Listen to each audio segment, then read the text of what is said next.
Welcome to the fourth season of Coming Out and Beyond LGBTQIA plus stories. This is Anne-Marie Zanzel, your host, and I am so excited to share some changes to our podcast that are really great, and I think you'll be as excited as I am about it.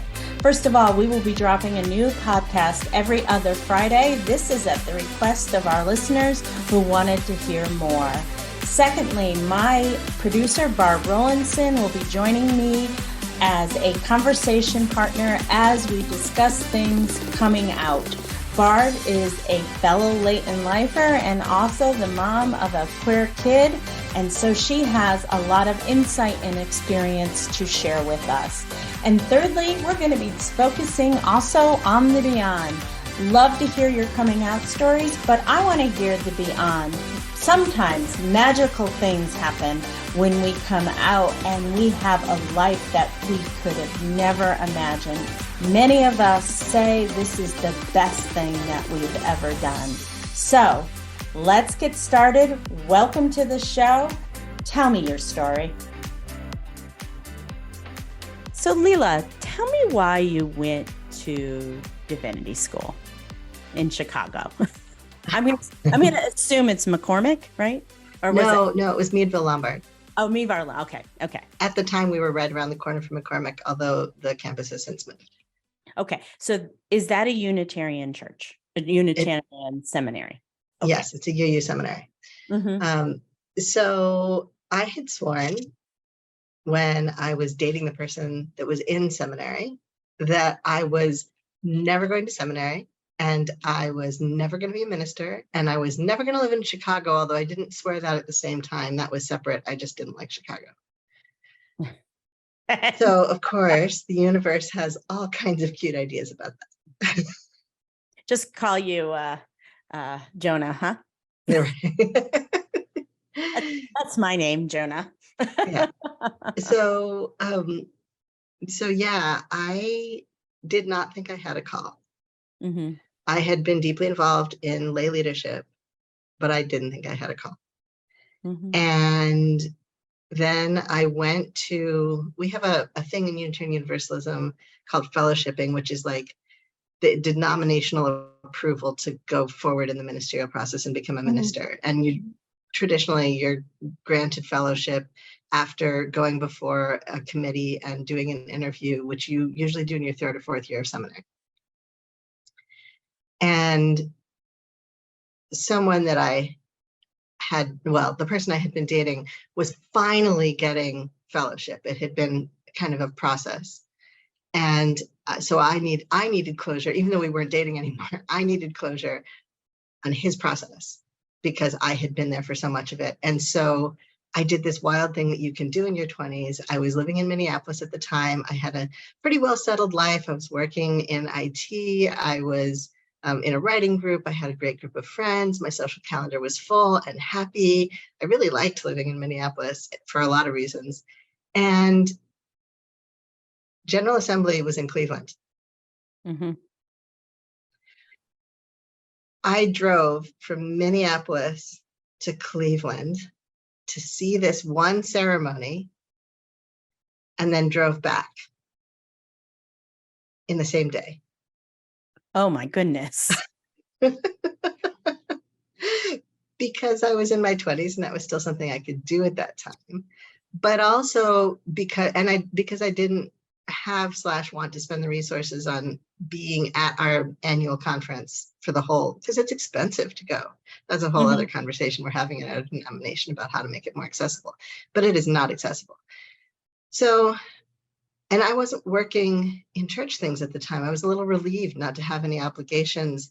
I kept trying to not go to church on Sundays, even though I kept going to church on Sundays anyway. I'd be like, this Sunday I'm going to not go. Well, because I didn't have to, right? When I was dating a seminarian, dating someone who was coming up in church leadership, I kind of had to go to church with him, at least some of the time. I had gone to church religiously, literally, for most of my life. And some part of me really wanted a break. but wanted to have my weekends, my Sundays specifically. When I fantasize about planting a church now, I fantasize about planting a church that meets on Sunday afternoons. Not because I'm a morning person, but because it interrupts the middle of the weekend. So I kept trying not to go to church, and I kept going to church anyway. I'm a morning person. I would wake up. I would be like, it's 8:00 in the morning. Church is at 10:30. You can go to church. And then I'd be like, well, maybe I don't want to go to church. And then I was like, no, I actually do want to go to church. So that was like every Sunday at that time in my life. And Unitarian Universalism had been such a big part of my life for so long. So anyway, I drove down to Cleveland and I went to this, it's a worship service. And sitting there listening to the sermon in the worship service that was specifically about honoring people who are making transitions in their ministerial lives, either into or out of it, I thought, oh. And I had that call moment. And the most surprising thing about it was that at the time I was deeply agnostic. I did not think God was knowable. And that's fine in our denomination. That's not a conflict or a problem. But I didn't think God was knowable. And so to have this experience of like a voice in my head saying, you're supposed to be a minister. And it wasn't me thinking I'm supposed to be a minister. It was this externalized kind of experience that I think very few people who haven't had a call experience of some kind can understand. Like if it hasn't happened to you, I don't know how to explain it. It happened. I understand. It happened to me. We don't need to go into it. It's a long story, but it was an audible exterior call. And I remember because now this was after, but I remember like in my first unit of CPE, the person that I was like, she was so anxious that she didn't have a call and she didn't know. And I was like, what are you talking about? But I didn't realize what I experienced was a call at that point. You know what I'm saying? And then it was almost later in reflection, and also probably hearing that person talk about how they were so anxious about not having a call, or not sure if they had one, that I was like, oh, that's what, I just didn't have a name for it. You know, I knew that old thing. I just picked it up in the backyard one day. No, it was just like, it was the moment that started me on the path. Yeah. That's that moment. Yeah. It took years, but it was that moment. So but also too, like, I'm just going to say this, Leela, who drives all the way from Minneapolis to Cincinnati or Cleveland, and to go to a service for a couple of hours? Like, it seemed reasonable at the time. Yes. So you get this call and you have, all of a sudden you're like, what? You know, which right. Are. And so my original plan was to get back in the car immediately at the close of the service, because I will have gotten my closure. That's what I came for, and to drive back. And instead I go to the exhibit hall and I wander around and I talk to the reps from Star King, which is one of the UU seminaries, and Meadville, which is the other one, and even to Harvard Divinity School, which is where my ex went. And I didn't really want to go there. But those were the three big schools at the time. Andover Newton was also a major player, but I didn't really feel any interest in going to Andover Newton. So I spent several hours wandering around the exhibit hall. I talked to the person who mentored me in high school, who was a high-ranking person in the denomination at the time. May her memory be a blessing. And I stood at the Meadville table talking. And they had, that year, they were giving out these little triangle shaped highlighters with three colors and their logo. And I picked one up and put it in my pocket, didn't really think anything of it. And then I got back to work and I put it on my desk and it stared at me while I answered tech support calls. And eventually I was like, you said you weren't going to do this, especially not in Chicago. But here we are. So I decided to take a baby step in, and I signed up for one history class. They were offering their very first remote class ever. And you signed up for it. And I signed up for it. And it was a UU history class, and it was, janky as all get out because it was 2002. And I understand. I took the first online class Hartford Seminary ever. It was yeah, really janky. right? Like, it was a very different It was experience from horrible, online actually. So you take this class, and all of a sudden, now was it UU history or American religious history? No, it was UU history. Okay. Leela, very quickly, if someone, like, I know what a UU person is and stuff like that, but you and I are talking with this assumption that everybody knows. Can you talk if you met me in an elevator and we had 10 floors to go, what would you say when you said, hey, I'm a Unitarian Universalist minister? And I go, what's that? Go. So let me start with, if people really want an answer to that, like a written answer, they should go to uua.org. Okay. And that will, okay. like that, Yeah. There's lots of information there. But the 10-second answer is, we're a non-denominational, non-creedal religion that believes that we need to live in deep consonance with our beliefs. And so we gather in community to examine those beliefs and then to live them out in society and in our individual lives.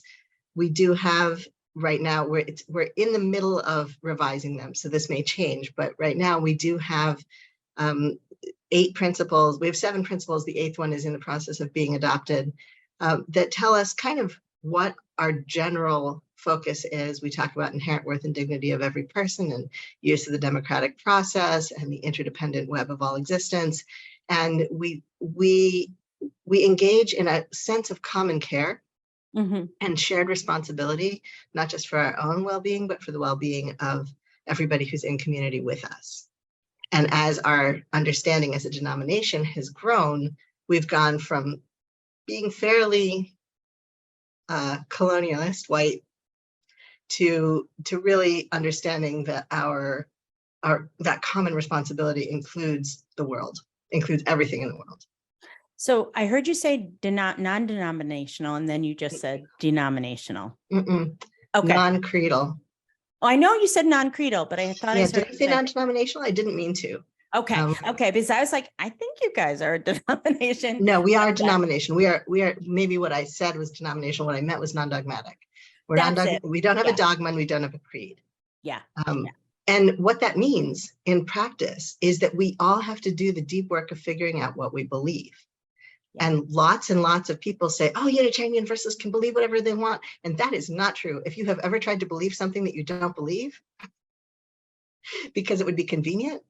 Mm-hmm. When I was a child, I was atheist and agnostic. And I can tell you that there were lots of times when I wished I could believe in God because it would be easier.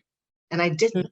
Mm-hmm. And when I did start to believe in gods, it came to me as direct experiences of the divine that I couldn't deny. And that was inconvenient because my entire identity was theological identity was wrapped around agnosticism. Mm-hmm. Mm-hmm. So it means encountering what you actually believe and working with it and engaging with it and digging into it and examining it. And in that regard, I say we're more like Judaism than we are like Christianity, although we are descended from Christianity. Mm-hmm. Because we are a deeply dialogical religion. We ask questions. We, argue with the various higher powers that many of us have. We argue with each other, but all in the name of coming to a deeper understanding. A deeper understanding of the human experience. A deeper understanding of the human experience, of the nature of the sacred in the world, of the call or the role of every human being and every living being and everything in the world. Really, for me, and this is where I can't talk about everybody because our theologies, we don't actually tell you what to believe about God. Yeah. We're much more interested in how you live it out. Yeah, UCC is non-creedal as well. So I completely understand that. We're made the supposition is we're supposed to think about what we believe, and so if you go to a UCC church, there's a spectrum of UCCs. So just because you're going to UCC church doesn't mean you're going to be walking into even though that's why we have the affirming ONA, open and affirming designation, and you have to apply for it because it's just not assumed that every church in the UCC will be ONA, which is open and affirming to the queer community. So it's really actually really beautiful in a lot of ways, because we don't tell people what to believe. They have to sort of figure it. And a lot of people want to be told what to believe. Mm-hmm. So that ambiguity, that in between is very uncomfortable for some people. Yeah, they would much rather say, do this, you'll go to heaven. You know? Yeah, if somebody wants like a formula for going to heaven, we're first going to have a conversation about heaven. Heaven, does it what exist? Does that mean to you? Yeah, what does it mean? Yeah. What does it mean? Does it exist? Do people go there, or is it just that, as you know, Rita Nakashima Brock and who's her co-author on that book? Rebecca Parker said in Saving Paradise that the earliest churches believed that we were supposed to create heaven here on earth. Yeah, God's kingdom on earth. Yeah. So, you know, let's talk about your ideas. Let's talk about where did you get your ideas? Are we sure that those are the right ideas? Like, sometime next week, we might come to the end of that conversation, maybe. So may I ask you some you questions and sort of take a little bit of a pivot here? Yeah. So especially for people who may have been rejected by their church or denomination and are looking for, because a lot of people who have been often look for places where they can feel a part of. Mm-hmm. So first of all, is it hard to get things done in your church? I'm not just going. It really depends. If sometimes everybody's in agreement because it's so obvious to us that something should happen. Mm-hmm. And sometimes right now we're having some challenges because we're really trying to shake off a lot of the historic racism and ties to eugenics and some of the more challenging parts of our history. And there are people who feel really threatened by that. Mm-hmm. Mm-hmm. So as you go through, as with any system, you know, we're going through some deep changes, and sometimes it's hard to get things done when we're going through those deep changes. And sometimes it's remarkably easy. Mm-hmm. My preaching professor, now this is from a generation past, but my preaching professor, David Bumbaugh, used to tell a story about how he had been called to his church like in 1968, in the middle of all of that. Yeah, all the maybe it was a little bit earlier, but it was in the 60s, in the middle of all the things that were happening in the 60s. And he was in, I think, New Jersey, New England, something like that. And one day he basically got to church and his board or his leadership handed him a bus ticket and said, you're going to the next protest. Like, here's the ticket, get out of here. And that's remarkable, right? That wasn't hard to get done. That was a bunch of leaders being like, this is clearly the right thing to do. We want to be there on the ground. A bunch of other UUs are going. Here's your ticket. Go. Get out of here. Mm-hmm. So sometimes when it's clear that we're all in alignment, when our principles are being enacted in a way that's crystalline like that. And one of the times was the Obergefell decision. Mm-hmm. The couple in that decision was a Unitarian Universalist couple. Oh, really? I didn't know that. Yeah. So, and the Unitarian Universalists were the first to marry gay people too, as well. Mm-hmm. Yeah, our first ceremony of union on record happened in 1958. In whereabouts? I don't know where. It was a private ceremony in the minister's office. Wow, that's pretty amazing, isn't it? It is. It gives, like, I'm getting goosebumps right now because to be queer, to grow up queer, and to be immersed in an environment that is so unquestioningly gay positive in the 80s, in the 90s, like, I never, ever worried about coming out, ever. Not one drop of concern that my church community was going to reject me for coming out, ever. Do you know how foreign that is for so many people in the queer community? They just they can't even wrap their, I'm going to say that as somebody who came out later in life, the most accepting people out of all of it was the people from my church.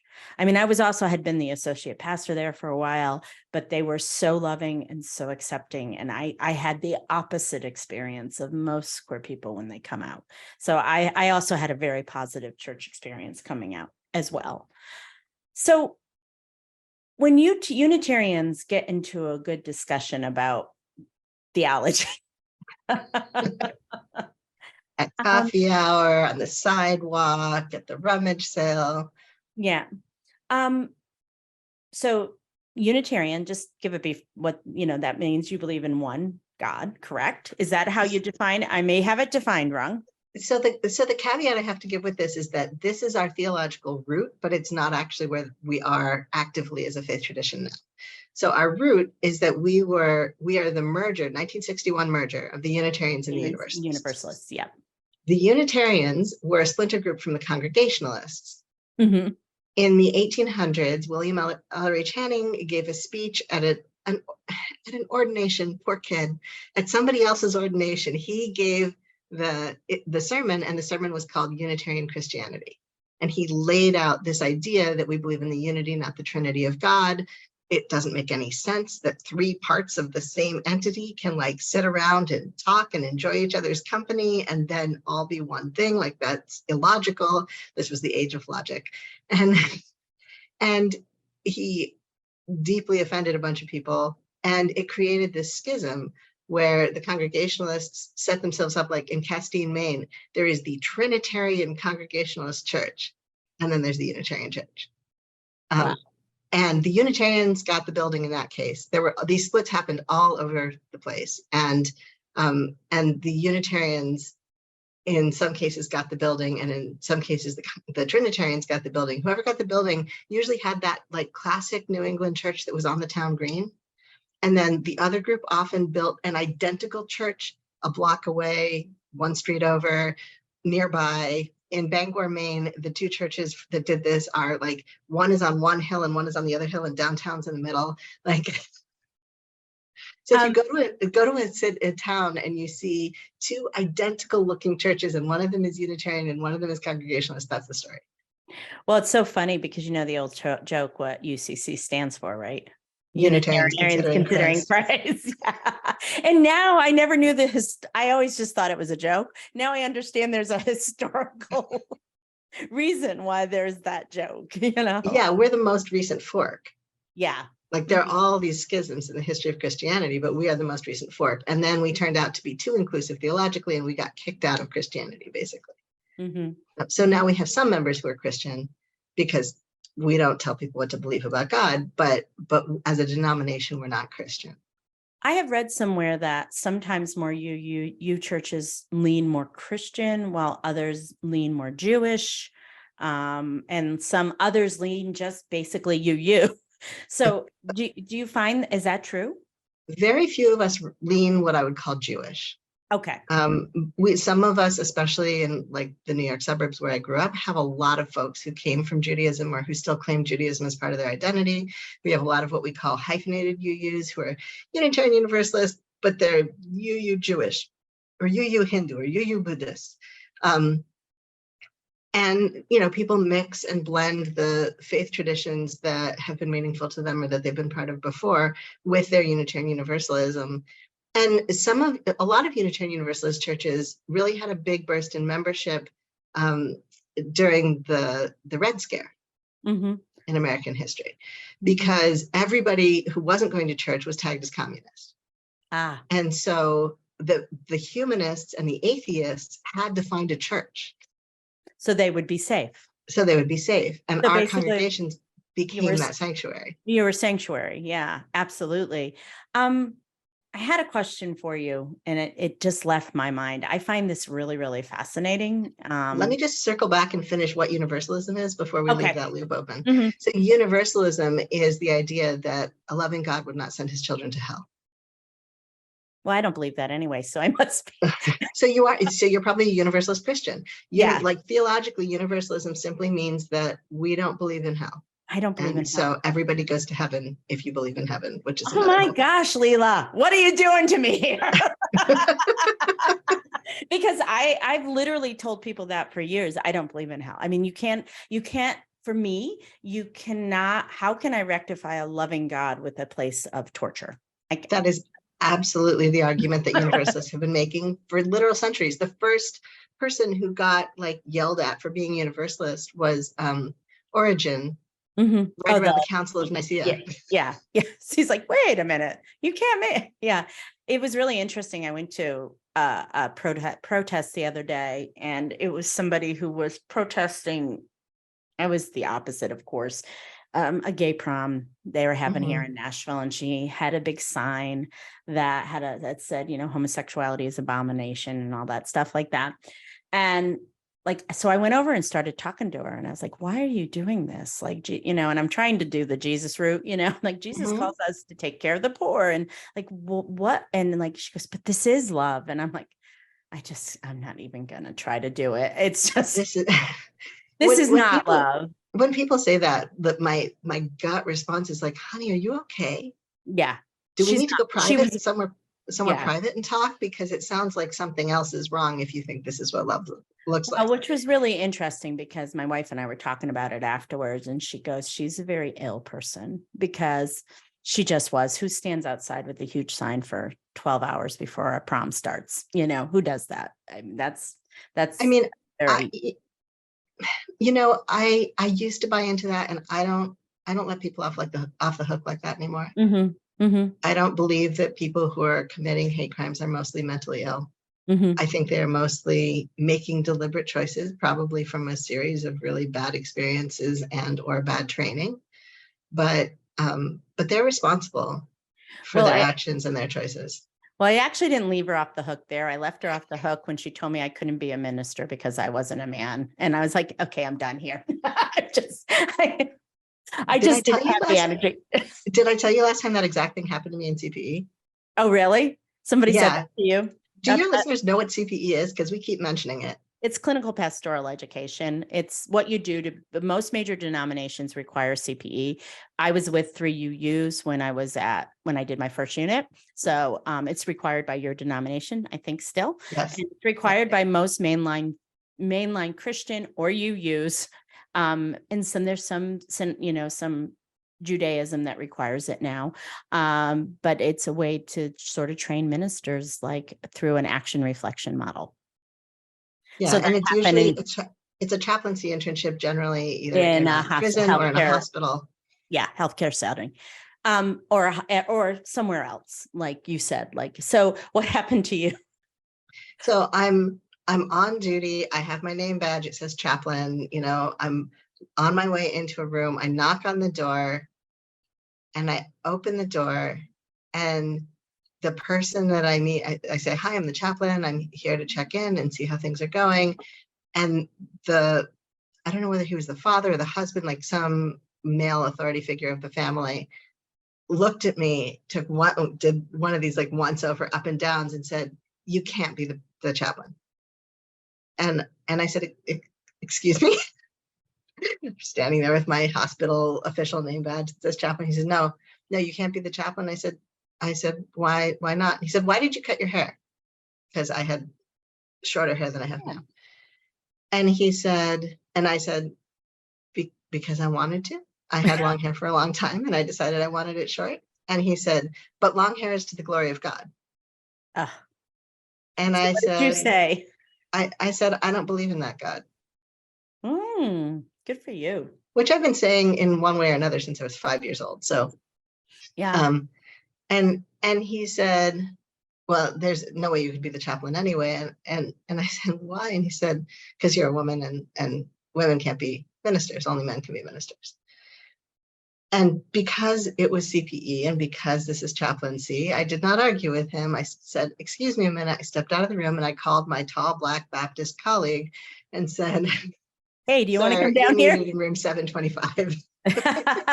Well, yeah. And that's also too, sometimes people don't want to sometimes we can't minister to people that don't want us there because of our gender or unfortunately our color.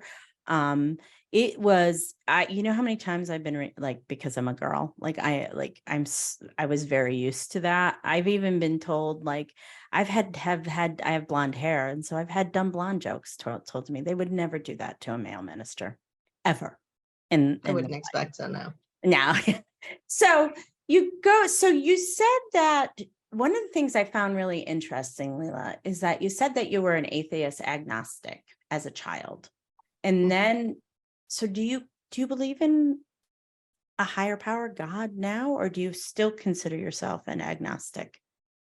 No, my theological journey is the more, I think it's the more complicated one. A lot of people start out theist and they end up atheist. Mm-hmm. And my parents are both atheists. And so I grew up atheist. And then In the UU. So you're allowed to be an atheist in the Oh, UU. absolutely. Okay. You can be an atheist, you can be a polytheist, you can be a pantheist, you can be a panentheist. Like, if there's this is the question I was going to ask you. Why do people go? Is it because of the community? Like, is it because of the community and the shared values that people go to UU churches? Because there's such a wide range. I sounds like there's a lot of respect for everybody's belief, but like, what's the draw? I mean, so what's the draw to church for your people? When people go to a UCC church, why do they go to church? The most current one church I served, it was more about community and good works and social justice, and God sort of came in third or fourth. I mean, it wasn't so, but many of them grew up in very conservative Southern. So one time we did this thing in which they basically were like, they believed that God controlled everything, every act, and I don't believe that. And so it was just like, I realized like how ingrained, even though they had left their conservative theological denominations years ago, a lot of the same thoughts about God were still the ones that they were taught as children, even though they are much more progressive now. They're all really highly educated. It grew out of Vanderbilt. So the people that go there tend to be pretty highly educated. Yeah. So it was sort of, in the transmasculine Discord that I co-moderate, which is enormous. I don't remember if I mentioned it last time we talked. We have 1,500, no, it's 1,800 now, 1,800 members around the world, and a team of like 12 moderators. And we see that a lot of people who ostensibly left their old denomination a long time ago. Either they came out as queer and they left their old denomination, or they just kind of, it didn't feel right, so they left it. They were too liberal, so they left it, whatever it was. And so there's been this practice gap. And then they come out, our server is specifically for people over the age of 26. And so they come out often later in life. And, I know you know that story, either as queer or as trans or both. And one of the things that they're often wrestling with when they come out is, but I still kind of noticed, like, I thought I was over it. And now I notice that I still believe that God is going to judge me for being trans, that God is going to judge me for being queer, that this is wrong, that this is evil, that this is, and I have to give props, because the members of the server are in all different places around this, from, religious to not religious, and from theist to atheist, and from having worked through this and being accepting and having come to an accepting spiritual or theological understanding, and like just arriving and going, oh no, I can't be trans, because if I'm trans, then I'm evil. Like, people literally start there. And the process of figuring that out is really the process of being held in community. Often over months, sometimes over years. Just keep showing up, and everybody and saying, I'm having these, hateful thoughts about myself, and everybody being like, we all know, like, you told us where those hateful thoughts came from. We're just here to remind you and hold the container and remind you and hold the container and remind you that you have realized, and all of us have realized, that that's not the case. That God, if you believe in God still, that God loves you, that you are holy in the eyes of God, that you were made perfect the first time. I know that, like, I'll never forget when I slept with my wife for the first time, and I was like the best ally of all times, and had like didn't didn't think anything was sinful or anything like that. And I remember like being stunned, being like, in the beginning, being very like, all of a sudden it went through my mind like, oh my God, it went through my mind, is this sinful? Mhm. And I quickly dismissed it. But I was stunned, like, because of my theology, because what I believe Mhm. as a human being, that I actually, and what I always tell people is religious roots run really, really deep, They you do. know? And they start early, they're repeated often. We see them echoed in our culture. And it really, like, I consider myself incredibly fortunate to have grown up without any of that. Like, I knew it was out there somewhere, but when you start out a 5-year-old atheist and you're arguing with the Catholic kid in the drinking fountain line, and he says you're going to hell, and you say, I can't go to hell because I don't believe in hell. Like, you're used to not agreeing with anybody about what they believe by the time you come to You were adolescence. super old soul, Leela. I What mean, some of it is old. 5-year-old says that? Some of it is old soul, and some of it is literally the same kind of training that other minority groups give their kids about other situations. That, my parents had to give me something to say. I didn't say under God and the Pledge of Allegiance. I would just drop out when we said that, and then come back in the next phrase. And, my parents had to give me something to explain that to the teachers or to my other students. My parents had to give me something to say to people who were trying to impose their Christianity or some other religion, but usually it was Christians, on me. And so I literally went to school with a small stack of stock phrases that a 5-year-old could say, but also an understanding of what those phrases meant and the capacity to have that theological conversation in the drinking fountain line. And I very rapidly realized that most of the people I was talking to did not have the capacity to have the theological conversation.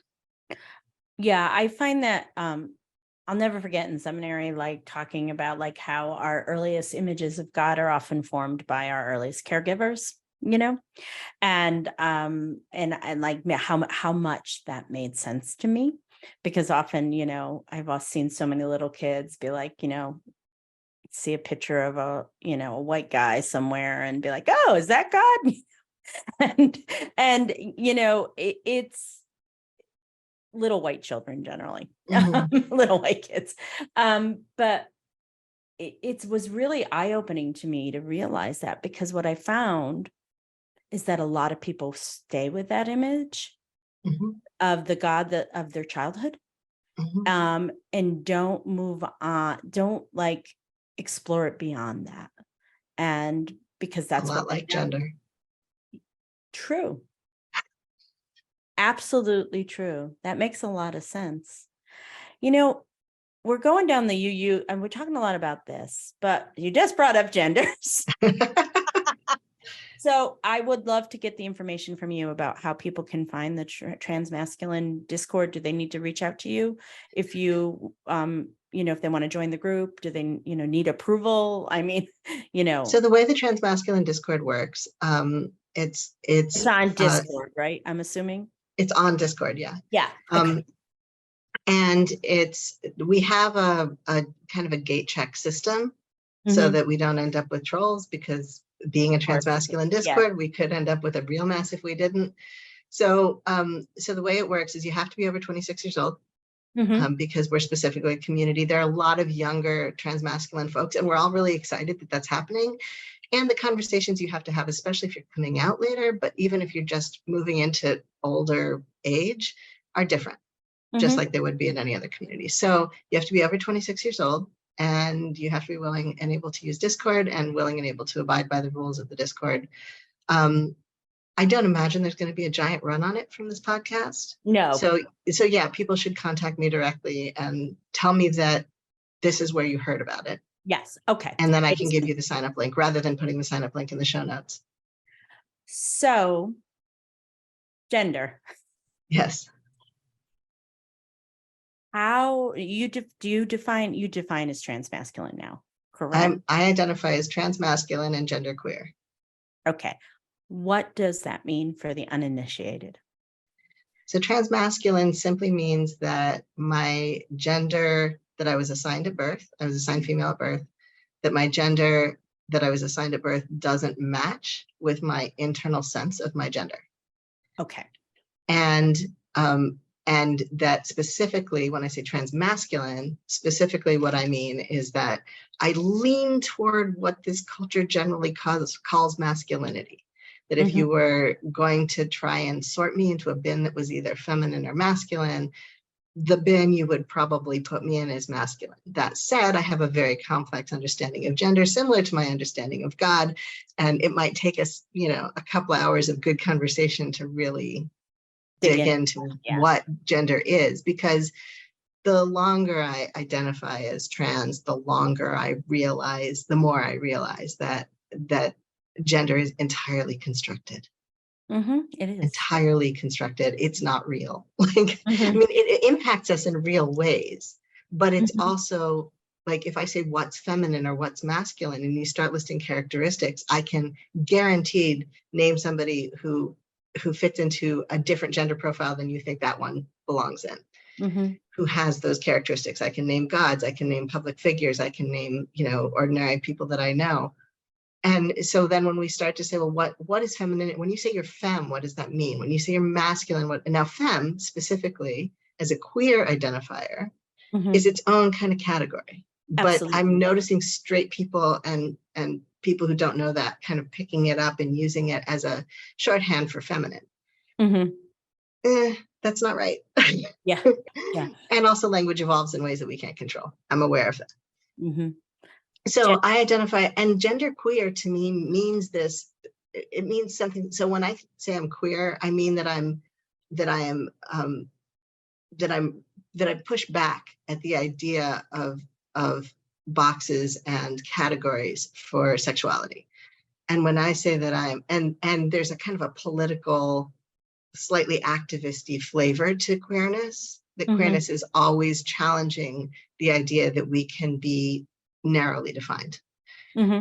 And genderqueer to me picks up that same idea and applies it to gender. So it moves me off the linear spectrum of masculine and feminine, and there's a line and there's a middle, and if you're non-binary, then you're in the middle between these two goalposts or pillars or whatever, and says more, gender is a field of stars. And so I could be anywhere in any of the dimensions of that. Okay. So, because I just had somebody come out as non-binary, the other day, and I am not fluid or fluent in gender, really. I really am not. And I'm okay. Like, I know the basics, but like not in a way, even though I've had several people come out late in life and transition to men in my groups over time. Sure. And so what I'm hearing you say is that when somebody comes out as non-binary, it is more that they exist between the binary of male and female. Well, if somebody identifies as genderqueer, there really isn't a binary.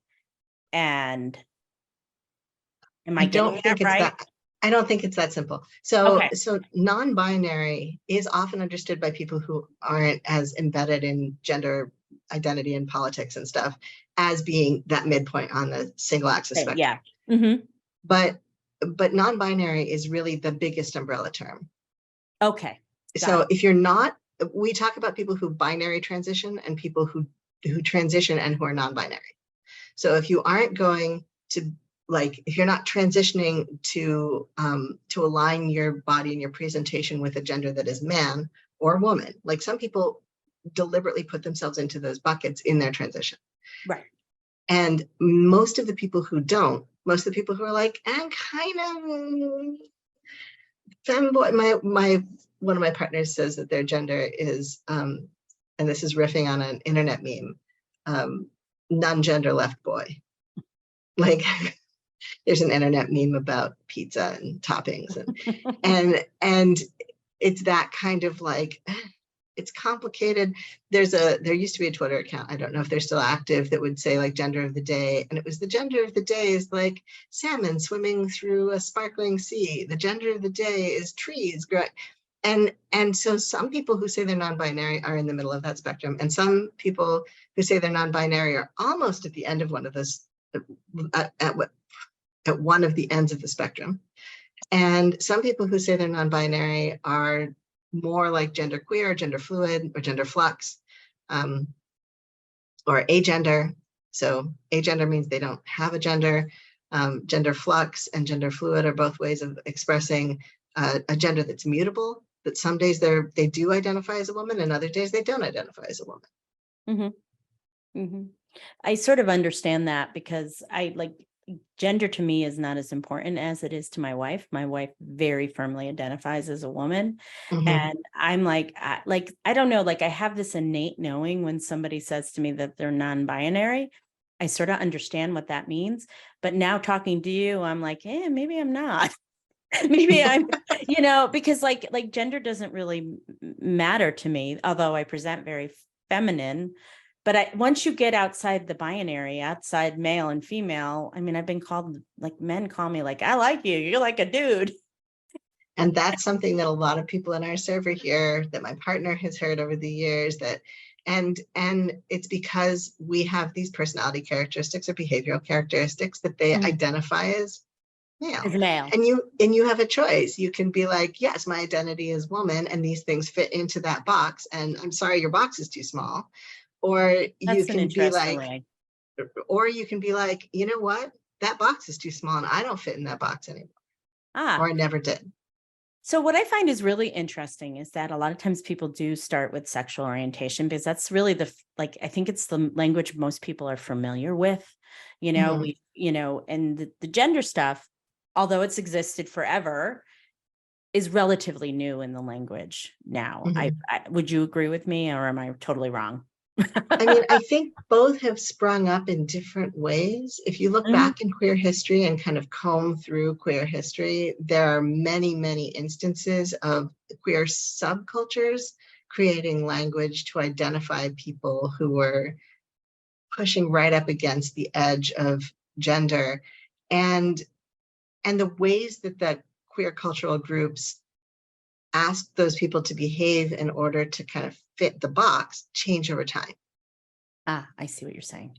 So, for example, in the 1950s, you weren't allowed to be androgynous. You weren't allowed to be non-binary. That wasn't a thing. You could be butch or you could be femme, and that was it. And butches only dated femmes, and femmes only dated butches. Heaven forbid you were a butch who was into butches.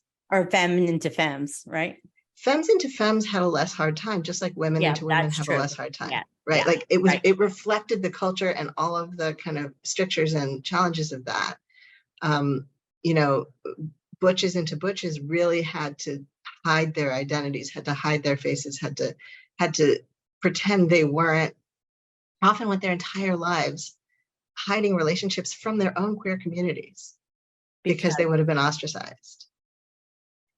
We're so tough on each other, aren't we? We are, and it's so bad. And then you see in the, butch is a category, but then it's got subcategories. Stone butches, for example, right? A stone butch is a very specific kind of butch. Right, yeah. And it was one of the kinds of butch that frequently approached what we would now consider or invite someone to consider as a trans identity. Yeah. Of course, we would never tell someone who they were, what they were, right? That's not how you get to self-identify, and history is complicated. Talking about history is complicated. Who do we claim and how do we claim them? But so we look for people when we're looking to find, sieve out our trans masculine histories. Often we're looking for people who actually passed as men, because it's really clear if you tried to pass as a man for most of your life, got married, got away with it, you were probably a guy. Whereas if you were just quietly wearing the least femme clothes you could get away with, living on your farm with your femme partner, that's I don't know if you were lesbian or if you were transmasculine or if you were both, because now our definitions are all smushy mushy. What is a lesbian at this point? I have a question for you. And I think we're going to have to wrap up with this question because I really find this whole topic fascinating. All right, you've come out as gay or queer or lesbian or whatever, and then all of a sudden it starts coming up for you. Oh, because that's often what happens, and people get really frightened by that. I think it frightens people more than it frightens them about their sexuality sometimes, because I think we've had more examples of lesbians and gay guys and bisexuals. We have more examples of sexual orientation than we've had of gender stuff in the greater culture. Mm-hmm. Yeah, it's and younger. I don't want to call it gender stuff. That sounds so bad. How should I say it? Stuff. I mean, I think transgressing gender transition, like all of these, every phrase we have right now is fraught in some way. Yeah. And gender stuff sounds dismissive, and I don't want to say it like that. I mean, in some ways, I think it's accurate. It's because it's all different kinds of gender stuff, right? It's deconstructing toxic masculinity. You want to see a gorgeous conversation about deconstructing toxic masculinity? We're a closed server, but if we were an open server, I would want to show you the conversations that we have in there as people deliberately elect into something that includes masculinity and do not wish to be toxic about it. And know often from personal experience what the consequences of that are, right? So there's but then we have those conversations and then we bring them out, right? Then I have this conversation with you in public. Then we have conversations with our friends and our family members and our spouses and our partners. And so the conversation expands in the same way that when queerness was coming into better acceptance after, the peak of the AIDS crisis in the 90s, people started talking about queerness and gayness and lesbianism more. And so it just kind of leaked into everywhere. And then there was Will and Grace. Yeah. And then there was the L word, right? So if you're somebody who is all of a sudden thinking about your gender, in a serious, in a way, what's your advice for people? What would you tell them to do? Because it is sort of scary when you start thinking about those things for a lot of people. Find community. Yeah. That's one of the reasons I moderate this server. Because so often people come in and they're like, oh my God, I thought I was the only one thinking this. Just like when people change their theology. And it's like in my late in life lesbian group. Oh, I thought I was the only, I used to be that person. So yeah, my group. I mean, and that is part of our queer legacy is, Anne Bannon wrote these pulp novels about lesbians in the 1950s. And there's a story about the founders of the Daughters of Bilitis, which is one of the earliest lesbian organizations in the country, finding a copy of, I think it was one of Anne Bannon's pulp novels on a spinner in a drugstore in Iowa and going, oh my God, I'm not alone. Right. Yeah. So number one, absolutely find community, find people you can talk to about it.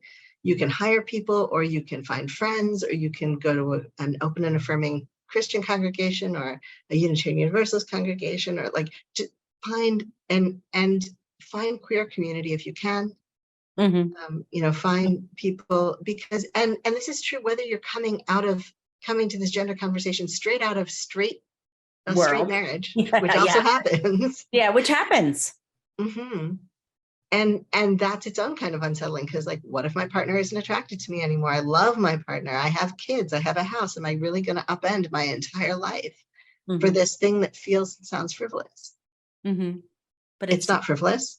It's not frivolous. It's life-saving. None of this is frivolous. No, but in that initial moment, sometimes that's what people think. So find community, find support, do reading. There's a ton of information on the internet. Some of it is terrible. Use your critical thinking skills.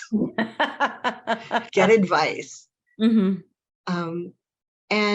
give yourself all the space and time you need. You do not have to rush through this process. You may. So what we call it is your egg cracking, when you discover that you're trans and you're like, oh no, that's the egg crack moment. We talk about it like you're hatching.